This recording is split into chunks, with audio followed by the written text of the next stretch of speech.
సహాయకరంగా పరిశుద్ధ గ్రంథమైన బైబిల్లో నుంచి పేతురు వ్రాసిన మొదటి పత్రిక 3వ అధ్యాయము 18వ వచనం చదువుకుందాం. ఏలయనగా మనలను దేవుని యొద్దకు తెచ్చుటకు అనీతిమంతుల కొరకు నీతిమంతుడైన క్రీస్తు శరీర విషయములో చంపబడి ఆత్మ విషయములో బ్రతికింపబడి పాపముల విషయంలో ఒక్కసారి శ్రమపడెను. ఉదయకాల వేళలో మహాగణుడు, మహోన్నతుడు, పరిశుద్ధుడు, వర్తమాన భూత భవిష్యత్ కాలంలో సర్వాధికారము కలిగిన దేవుడు, సర్వోన్నతుడైనటువంటి దేవుడు, సర్వకృపానిధిగినటువంటి దేవుడు, అద్వితీయుడైనటువంటి దేవుడు, ఆది సంభూతుడైనటువంటి దేవుడు, ఆధారభూతుడైనటువంటి దేవుడు, సమస్తమును కలుగు చేసినటువంటి దేవుడు, సర్వసృష్టికి నిర్మాణకుడైనటువంటి దేవుణ్ణి స్తుతించి గణపరిచే భాగ్యాన్ని మనకు అనుగ్రహించాడు. మరొక ప్రభుదినమును మనకు ఈవిగా ఇచ్చి ఉదయకాల వేళలో ఆయన సన్నిధిలో చేరి ఆయన బల్ల చుట్టూ ఉలేమక్కల వేళ చేర్చబడి ఆత్మతో సత్యముతో ఆరాధించే భాగ్యాన్ని దేవాతి దేవుడు మనకు అనుగ్రహించాడు. అందును బట్టి మనము ఆయన ఎంతగానో మనము స్తుతించవలసిన వారముగా మనం ఉంటున్నాం. ఇక్కడ మనం గమనించినట్లయితే ఆయన ఎవరు అంటే నీతిమంతుడైన క్రీస్తు. అనీతిమంతుల కొరకు నీతిమంతుడైన క్రీస్తు శరీర విషయములో చంపబడి. అవును, మనమైతే అనీతిమంతులము, మనమైతే అయోగ్యులము. అటువంటి మనల కోసమై ఆయన నీతిమంతుడైన క్రీస్తు మన నిమిత్తమై మరి ఆయన శరీర విషయంలో చంపబడి,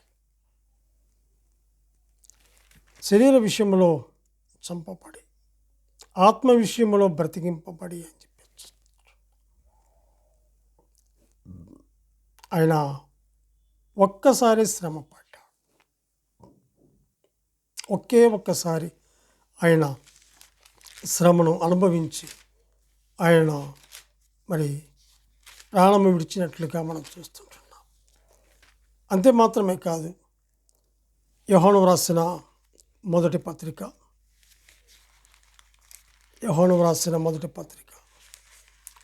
1వ అధ్యాయము 9వ వచనం చదువుకుందాం. మనము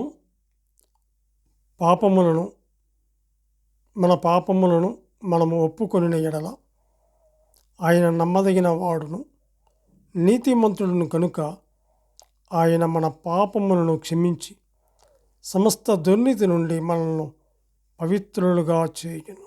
అవును, ఆయన నమ్మదగిన వాడు, నీతిమంతుడు. అనీతిమంతుల కొరకు నీతిమంతుడైనటువంటి ఆయన ఒక్కసారి శరీరమందు ఆయన అప్పగించబడినట్లుగా చూస్తుంటున్నాం. ఇక్కడ గమనించినట్లయితే ఆయన నమ్మదగిన వాడు, మనం నమ్మతగని వారు. నీతిమంతుడు, నమ్మదగిన వాడును నీతిమంతుడు. ఆయన మన పాపములను క్షమించి సమస్త దుర్నీతి నుండి మనల్ని పవిత్రులుగా చేసినటువంటి పవిత్రుడైనటువంటి ఆయనను, నిర్దోషి అయినటువంటి ఆయనను, మరి నిష్కలంకం అంటే ఎటువంటి కలంకము కల్మషము లేనటువంటి ఆయన నిజమైనటువంటి వాడు. ప్రధానంలో ఆయన ఎంతగా మన నిమిత్తమై మరి ప్రధాన యాజకుల్లో ఆయన సరిపోయిన వాడుగా ఉంటున్నాడు. ఆయన నమ్మదగిన వాడు, నీతిమంతుడని మనం చూస్తుంటున్నాం. అలాగే కీర్తనలు 11:7 కూడా గమనిస్తే యెహోవా నీతిమంతుడు అని చూస్తుంటాం.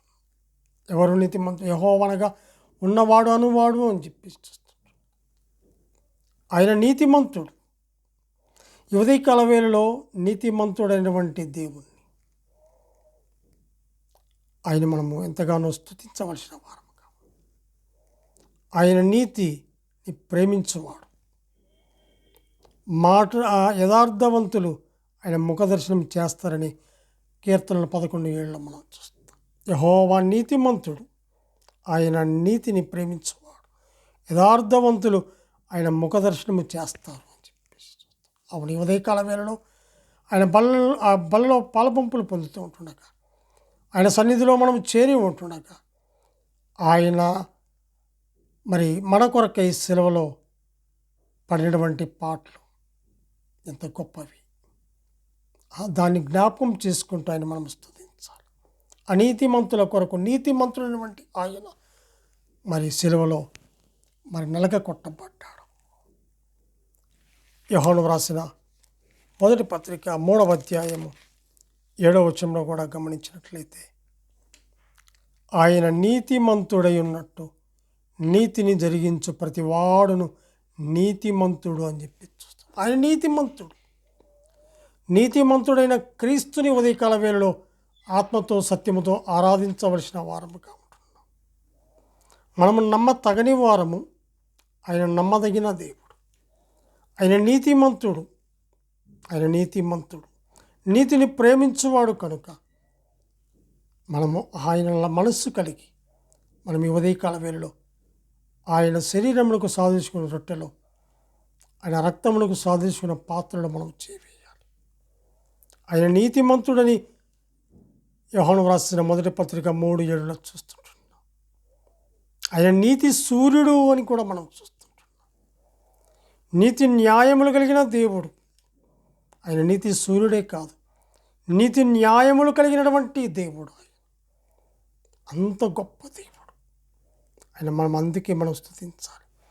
లూకా సువార్త 23వ అధ్యాయము 47వ వచనంలో మనం గమనించినట్లయితే, 23వ అధ్యాయము 47వ వచనంలో, శతాధిపతి జరిగినది చూచి ఈ మనుష్యుడు నిజముగా నీతిమంతుడై ఉండెనని చెప్పి దేవుని మహిమపరిచెను అని చెప్పి చూస్తుంటాడు. శతాధిపతి కూడా అక్కడ సాక్ష్యం ఇస్తూ ఉన్నాడు. ఏమని? ఈ మనుష్యుడు నిజముగా నీతిమంతుడై ఉన్నాడు అని చెప్పేసి. ఉదయకాల వేళలో నీతిమంతుడైన క్రీస్తును జ్ఞాపకం చేసుకోవాలి. అందుకే నన్ను జ్ఞాపకం చేసుకున్నటకి దీనిని చేడుని చెప్పిన మాటను బట్టి ఆయన మనం స్తుతించాలి. శతాధిపతి కూడా ఈ మనుషుడు నిజముగా నీతిమంతుడని సాక్ష్యం ఇస్తున్నాడు. అంతేకాదు, ఇక్కడ కూడా మనం గమనించినట్లయితే 23వ అధ్యాయం లూకా సువార్త 4వ వచనంలో కూడా చూస్తే, పిలాతు ప్రధాన యాజకులతోనూ జనసమూహములతోనూ ఈ మనుషుని యందు నాకు ఏ నేరము కనపడలేదు అని చెప్పేసి మనం చూస్తాం. ఆయన ఏ నేరము చేయలేదు. హేరోదు కూడా చెప్తున్నాడు కదా, ఇదిగో హేరోదు కూడా ఆయనలో ఎటువంటి నేరము లేదు అని చెప్పి చూస్తున్నాడు. ఆయన కూడా చెప్తుంటున్నాడు. అధికారి సాక్ష్యం ఇచ్చాడు, శతాధిపతి సాక్ష్యం ఇచ్చాడు. ఈ మనుష్యుడు నిజముగా నీతిమంతుడు, అందుకే చెప్పి దేవుని మహిమపరచును అని చెప్పేసి మనం చూస్తుంటున్నాం. ఈ మనుషుడు నీతిమంతుడు, నిజముగా నీతిమంతుడు. ఆయన ఏమై ఉన్నాడు? నీతిమంతుడైన క్రీస్తు మన పాపముల నిమిత్తము శ్రమ అనుభవించాడు. మన పాపముల నిమిత్తం. అనీతిమంతుల కొరకు నీతిమంతుడైనటువంటి ఆయన ప్రాణము పెట్టిన వాడుగా మనం చూస్తుంటున్నాం. రోమీలకు రాసిన పత్రిక 5వ అధ్యాయము 6-10 వచనాలు చదివినట్లయితే, ఏలయనగా మనం ఇంకా బలహీనమై ఉండగా క్రీస్తు యుక్త కాలమున భక్తిహీనుల కొరకు చనిపోయాను. 7వ వచనములో, నీతిమంతుని కొరకు సహితం ఒకడు చనిపోవట అరుదు, మంచివాని కొరకు ఎవడైనా ఒకవేళ తెగింపవచ్చును. అంటూ 8వ వచనములో, అయితే దేవుడు మన ఎడల తన ప్రేమను వెల్లడిపరుస్తున్నాడు. ఎట్లనగా మనమింకనూ పాపులమై ఉండగానే క్రీస్తు మన కొరకు చనిపోయాడు. ఎవరు ఈయన? నీతిమంతుని కొరకు, నీతిమంతుడు కొరకు ఒకడు మరి సైతము చనిపోటారు అని చెప్పి ఈయన ఏ నేరము చేయలేదు. అక్కడ 9వ వచనంలో చూస్తే, కాబట్టి ఆయన రక్తం వలన ఇప్పుడు నీతిమంతులుగా తీర్చబడి, ఒకప్పుడు అనీతిమంతులను బట్టి మనల్ని ఆయన రక్తము కార్చుట ద్వారా, ఆ రక్తము ద్వారా మనము నీతిమంతులముగా తీర్చబడ్డాం. ఈ ఉదయకాల వేళలో నీతిమంతుడైన క్రీస్తును ఆరాధించాలి, నీతిమంతుడైన క్రీస్తును పూజించాలి, నీతిమంతుడైన క్రీస్తును ఘనపరచాలి, ఆయన పూజించాలి, నమస్కరించాలి. నీతిమంతులుగా తీర్చబడి మరింత నిశ్చయముగా ఆయన ద్వారా ఉగ్రత నుండి రక్షింపబడినటువంటి మన స్థితి ఏమిటి కనపడుతుంది ఇక్కడ. భక్తిహీనులమై ఉండగా, పాపులమై ఉండగా, శత్రులమై ఉండగా క్రీస్తు మన కొరకు చనిపోయాడు. అనీతిమంతులను నీతిమంతులుగా చేయుటకు ఆయన చనిపోయాడు.